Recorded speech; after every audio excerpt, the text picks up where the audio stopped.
Hello everyone, exercise 9.1 question number 11। देखिए question number 11 क्या कहता है। A TV tower stands vertically on a bank of a canal from a point on the other bank directly opposite to the tower. Okay, the angle of elevation of the top of the tower is 60 degree. From another point 20 meter away from this point on the line joining this point to the foot of the tower. The angle of elevation of the top of the tower is 30 degree. Find the height of the tower and the width of the canal. देखिए question किस type का है मैं बताता हूं आपको। एक TV tower है ये,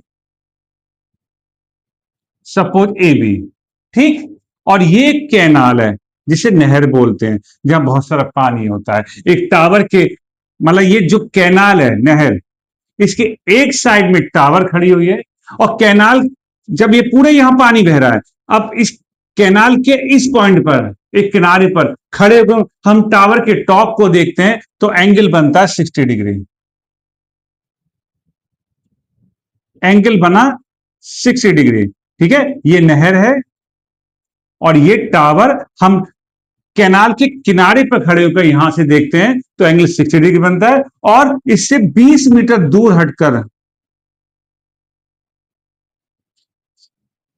पहले हम यहां खड़े थे, अब हम खड़े हो गए, पहले ए बी सी पॉइंट पर थे, सपोज हम डी पॉइंट पर है। अब डी पॉइंट यानी सी कैनाल से पीछे हटकर 20 मीटर पीछे हटकर फिर हम दोबारा जब देखते हैं इसके टॉप को, अब क्या हम डी पहले सी पॉइंट से देखा था और डी पॉइंट से, तो ये जो एंगल बना आपका वो बना 30 डिग्री, ठीक।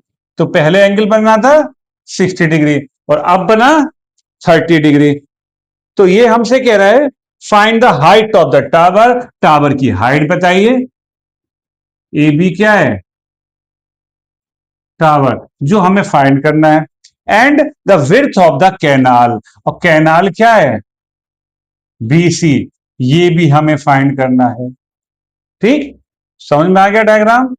ये टीवी टावर है, ये कैनाल है, इसके इस पॉइंट से देखा तो एंगल 60 बना और इस पॉइंट से पीछे हटकर जब हमने देखा तो एंगल 30 बना। तो बताइए टावर की हाइट कितनी रही होगी और कैनाल की विड्थ कितनी रही होगी, ठीक है। तो सबसे पहले जो राइट ट्रायंगल आपको दिखाई दे रहा है ए बी सी, इसको ले लेते हैं। इन ट्रायंगल एबीसी, एबीसी में एंगल कौन सा 60। बात चल रही है परपेंडिकुलर और बेस की, तो एक ऐसा रेशियो जिसमें परपेंडिकुलर और बेस आता हो, है ना। तो परपेंडिकुलर बेस के लिए सबसे पहले हम ले लेते हैं टेन थीटा, और यहां पर थीटा होगा 60 degree perpendicular upon base. Clear. तो टेन 60 क्या होता है √3, ये आप देख लीजिएगा। ए बी पता नहीं, बी सी ये भी नहीं पता, तो यहां से क्रॉस मल्टीप्लाई करके क्या आ गया A B equal to B C √3। आप चाहें तो इसे एच और एक्स भी लेट कर सकते हैं, ठीक है, जैसा आपको अच्छा लगे। यहां आ गया इक्वेशन 1। अब in triangle A B D, पहले ट्राइंगल ये लिया, अब राइट एंगल के साथ कौन सा ट्राइंगल आएगा बड़ा वाला ए बी डी। एंगल 30 हो गया। बात अब भी परपेंडिकुलर बेस की चलेगी, बट यहां पर जो बेस लेंगे वो सी डी नहीं बी डी लेंगे, क्योंकि एंगल यहां से है, जहां से राइट एंगल होता है वहां के लास्ट पॉइंट तक बेस होता है। तो ए बी डी आ गया आपके पास, इसमें भी 10 लगाते हैं।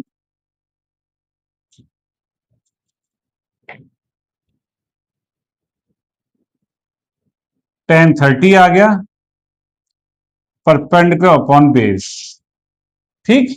टेन 30 आपको पता है 1/√3 होता है, और ए बी नहीं पता, लेकिन बीसी को हम लिख सकते हैं, बीडी को, बीडी को लिख सकते हैं बीसी प्लस सी डी। अब एक काम करते हैं, ये जो A B equal to B C √3 दिया हुआ है जो हमने फाइंड आउट किया था, तो इसमें ए बी के प्लेस पर बी सी √3 रख देते हैं, इस ए बी के प्लेस पर बी सी √3। कहां से लिया बता देते हैं एग्जामिनर को, कि भैया फ्रॉम फर्स्ट इक्वेशन से हमने देखकर लिखा। क्लियर? अब क्या करें, यहां थोड़ा सा स्पेस बना लेते हैं क्योंकि इसकी जरूरत पड़ेगी आपको।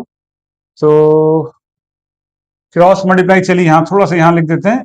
जब इसकी इसमें मल्टीप्लाई, इसकी इसमें मल्टीप्लाई, जब √3 की √3 मल्टीप्लाई होगी तो क्या होगी? 3। तो ये आ गया 3BC, और ये तो 1 से तो कोई प्रॉब्लम आएगी नहीं। BC plus CD। CD आपके पास 20 है तो आप यहां 20 लिख दीजिए, है ना, थोड़ा सा इजी हो जाएगा। और BC को हम इधर ले आते हैं, तो 3BC माइनस BC, और 3BC माइनस 1BC। भाई BC से पहले कुछ नहीं तो 1 माना जाएगा। 3BC माइनस BC मतलब 3x माइनस x 2x, तो 3BC माइनस BC 2BC। तो 2BC आ गया आपके पास 20, और मल्टीप्लाई वाला कहां जाएगा? डिवाइड में। BC तो 10 मीटर आ गया, बहुत बढ़िया। अब BC की वैल्यू यहां रख दीजिए, फ्रॉम 1 रख दीजिए, इस BC के प्लेस पर 10, ये भी √3 मीटर आ गया। AB क्या थी? टावर। BC क्या था? कैनाल। दोनों का आंसर आ गया, तो लिख देंगे लास्ट में हैंस, क्या लिखेंगे? Hence height of a TV tower, last में जरूर लिखेगा वरना मार्क्स कटेंगे।